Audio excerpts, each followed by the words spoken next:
ఈరోజు తెలంగాణ భవన్ జెన్జీతో పునీతమైంది మిత్రులారా. జెన్జీ అంటే మామూలు విషయం కాదు, విస్ఫోటక శక్తి. అర్థమైందా? జెన్జీ అంటే ఆటం బాంబు లాంటి విస్ఫోటక శక్తి తన శరీరంలో, తన దేహంలో కణకణాన అమర్చుకున్న గొప్ప జనరేషనే జెన్జీ. మన పక్కనుండే శ్రీలంకలో, మన పక్కనుండే బంగ్లాదేశ్లో, మన భారతదేశానికి ఉత్తరాన ఉన్న నేపాల్లో ప్రభుత్వాలను హిమాలయాల కంటే ఉన్నతమైన త్యాగాలను చేసి ప్రభుత్వాలను కూల్చిన గొప్ప విస్ఫోటక శక్తి ఈ జెన్జీ దగ్గర ఉన్నది. ఆ జెన్జీతో ఈరోజు మా తెలంగాణ భవన్ పావనమైంది, పునీతమైంది మిత్రులారా.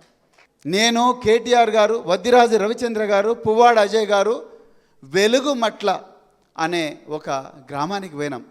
ఖమ్మం దగ్గర. ఖమ్మానికి 3 కిలోమీటర్ల దూరంలో ఉంటుంది. 52 ఎకరాల భూమిలో మనందరి సామాజిక వర్గాల నుంచి వచ్చిన ఎంతోమంది పేద ప్రజలు పొట్ట చేత పట్టుకొని పట్టణ ప్రాంతాలకు వచ్చి బతుకుదామని చెప్పేసి 60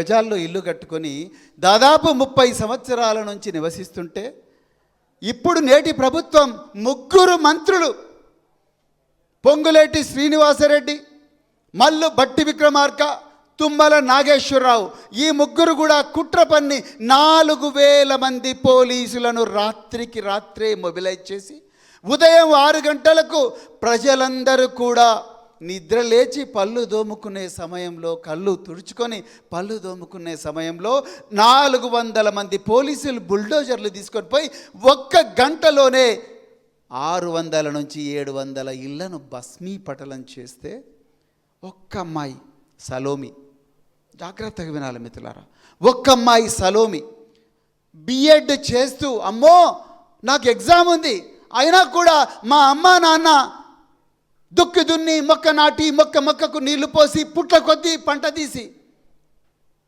కాళ్ళ నొప్పులున్నా, కీళ్ళ నొప్పులున్నా కొడవళ్ళు పట్టుకొని పొలాలలో కైకీలు చేసి పైసా కూడబెట్టి సంపాదించిన మా ఇల్లును పోలీసులు, ఈ 3 దుర్మార్గులు, మంత్రులు, దోపిడీదారులు, వీళ్ళు మా ఇల్లును కూలగొడుతున్నారు. మా అమ్మా నాన్నకు అడ్డం పోవాలి, వాళ్ళను రక్షించుకోవాలి, మా ఇల్లును రక్షించుకోవాలని రాయబోయే ఎగ్జామ్ను కూడా వదిలేసి ఆ బిడ్డ అస్థి పంజరం లాంటి ఒక అమ్మాయి వచ్చి అడ్డుకున్నది, బుల్డోజర్లకు అడ్డంగా నిలబడ్డది. నా కళ్ళల్లో ఆ అమ్మాయి చెప్తుంటే నీళ్ళు వచ్చినాయి. ఎక్కడ పోయింది తెలంగాణ? ఎక్కడ పోయారు ఈ నవ యువకులు? ఎక్కడ పోయారు సిరిపురం యాదయ్య వారసులు?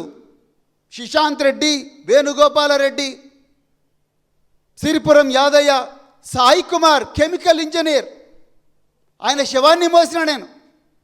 సిరిపురం యాదయ్య శవాన్ని మోసాను. 1,50,000 కోట్ల రూపాయల ఖర్చు పెడతానని చెప్పి 3,200 ఎకరాల భూమిని మూసీ నది పరివాహక ప్రాంతంలో నేను ఇల్లు కూలగొట్టైనా సరే, మీ ఊర్లను వల్లకాడు చేసైనా సరే ఆ 3,200 ఎకరాల భూమిని గుంజుకుంటాను. దాంట్లో నేను అదానితో పెద్ద బిల్డింగులు కట్టిస్తాను, అంబానీతో కట్టిస్తాను, మెగా కృష్ణారెడ్డితో కట్టిస్తాను అని చెప్పి 1,50,000 కోట్ల రూపాయల దోపిడీకి పన్నాగం పన్నుతే ఎక్కడ పోయారు కుర్రవాళ్ళు? ఎక్కడ పోయారు విద్యార్థులు? ఎక్కడ పోయారు తెలంగాణ జెన్జీ? రాబోయే రోజుల్లో మనమందరం కూడా ఈ రేవంత్ రెడ్డి ప్రభుత్వాన్ని గద్దె దించాల్సిన అవసరం ఉన్నది.